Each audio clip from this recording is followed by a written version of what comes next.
Hello，大家好，我是小兰。7月21号的下午，晴空万里，孟加拉的一架飞机载下来了。更让人揪心的是这飞机直接砸到了首都乌塔拉北部的一个学校，叫里程碑学院。你想想，这个下午是上课时间孩子们都在这个教室里，这一下，别提了，听着都让人难受。据这个媒体报道这个事儿可大了。该事故已致29人死亡，目前呢仍有57人在医院里接受治疗，大部分都是孩子，14岁以下的学生娃这个烧伤的烧伤，吓坏的吓坏，医院里是乱成了一锅粥。听说附近的居民都自发组织起来，用三轮车啦、平板车啦往这个医院送人，那个场面真的是这个孟加拉军方也是赶紧出来说话了，说初步原因是技术故障。这个技术故障其实说白了就是这个飞机自己不争气掉链子了，但是具体是啥问题呢？他们还在查，得找到这个黑匣子才能知道。这黑匣子就跟咱们的行车记录仪一样，记录了飞机最后时刻的各种数据，是破案的关键。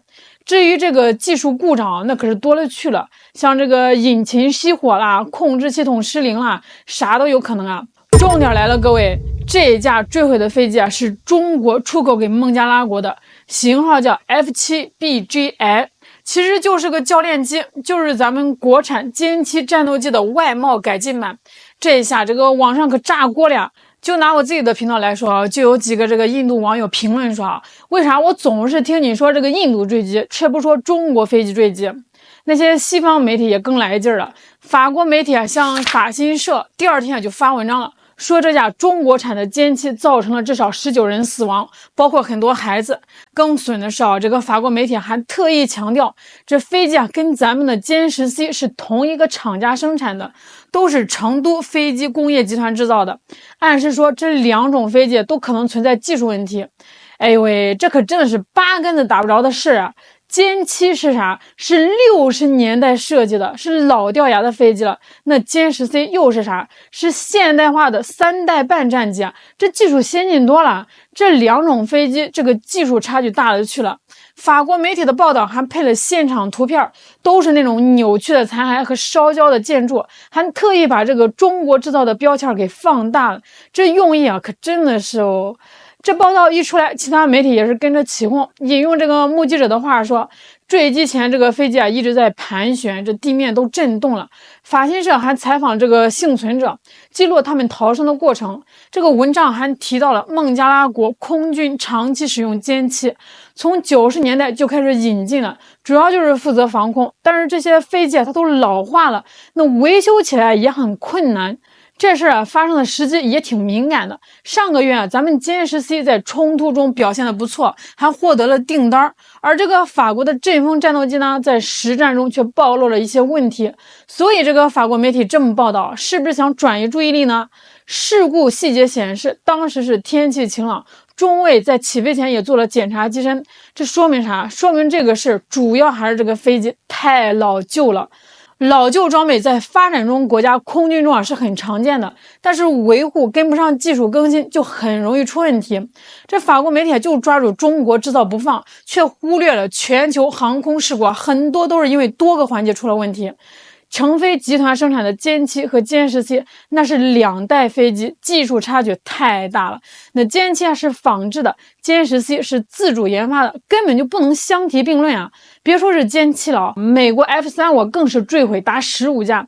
就在昨天，俄罗斯一架安24客机坠毁，造成了49人死亡，好像还有1名中国人。但是要说这个坠机大国，那必须还是得印度最近他们的老古董米格21战斗机终于要彻底拜拜了。这米格21可不是一般的飞机，那是印度空军的元老级人物，都服役60多年了。想想60多年都够我爷爷辈了。这飞机当年可是苏联老大哥送的宝贝，这印度人那叫一个稀罕，觉得一下子就能实现现代化了。这飞机也确实是立过功，参加过好几次印巴战争，也算是个功臣。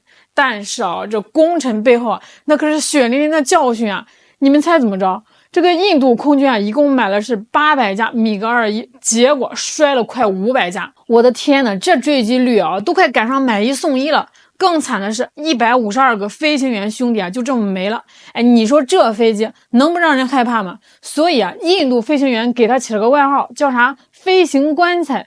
哎呦喂，这名字听得都瘆人哦。你说谁还敢开啊？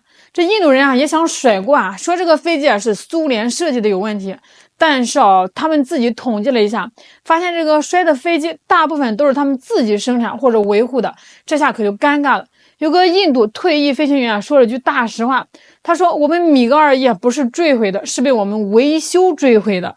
哎呦喂，这话说的太损了。其实这米格21退役的事儿，印度空军说了好多年了，就跟狼来的故事一样。90年代就开始说要退，结果呢一直拖到现在。为啥呀？因为他们自己造的飞机不行，买新飞机又磨磨唧唧的，这老飞机就只能硬着头皮继续飞呗。2019年不行，再等等；2021年再飞2年；2022年还得往后推。哎呦喂，这都成拖延症晚期了。不过总算是要结束了。这个印度媒体说了，9月19号在昌迪加尔空军基地要搞个告别仪式，让最后一批的米格21再飞一次，然后就彻底退役了。这对于印度飞行员来说绝对是一个好消息那以后终于不用再提心吊胆的开这个飞行棺材了。咱们再来说说孟加拉国空军跟中国军工的关系，那可不是一般的铁这孟加拉国算是最早买中国军机的国家之一。用句夸张的话说他们整个空军都是中国制造武装起来的。现在孟加拉国空军的主力战机基本上都是中国的歼七系列，那加起来呢大概有36架左右。你别看型号多，其实都是歼七的各种改款。那这些飞机基本上就承担了孟加拉国空军所有的制空任务。还有他们也从这个俄罗斯买了8架米格29的战斗机，听着也挺厉害的。但是问题是，这俄罗斯货太娇气，维护费用高得吓人，所以大部分时间都是停在这个机库里睡觉，成了摆设。那不光是战斗机，孟加拉国的防空系统也主要是靠中国货。他们买了好多中国产的防空导弹，还有这个配套的预警雷达 JSG400。这 JSG400 雷达可厉害了，探测距离能达到500公里，能盯着印度在西孟加拉邦部署的阵风战斗机。那为啥这个孟加拉国这么喜欢中国装备呢？其实原因很简单一方面中国的武器性价比高，便宜又好用，特别适合孟加拉国这种发展中国家。那另一方面呢，中国卖武器它一般不附加任何政治条件，不像是有些国家卖你个东西还指手画脚的。这对于在印度阴影下想寻求军事平衡的孟加拉国来说非常重要。但是时间长了，这个问题它也就来了。孟加拉国空军用的这个歼七系列的战机平均机龄都已经超过30年了这虽然也升级改造过几次，但毕竟它是老飞机这个雷达和导弹都比较落后，在现代的空战中有点力不从心。那更要命的是，这个印度空军现在装备了大量的阵风这种先进战机，孟加拉国空军的装备差距也是越来越大。所以这个孟加拉国也开始着急了，想买新一代的战斗机，想替换那些老旧的歼七。去年年底，孟加拉国空军司令访问中国，有消息说他们打算买16架歼十 C1 战斗机。这歼十 C1可是个好东西是中国对外军售的拳头产品，配备了先进的雷达和导弹，具备超视距空战能力，就是能在很远的地方就发现并攻击敌人。不过这孟加拉国它也考虑到更经济实用的选择，那就是中巴联合研制的枭龙战机。这枭龙战机虽然是轻型战机，但最新的型号也装备了先进雷达，作战能力也不差。更重要的是枭龙的价格比歼十 C1便宜多了，对于军费有限的孟加拉国来说更具有吸引力。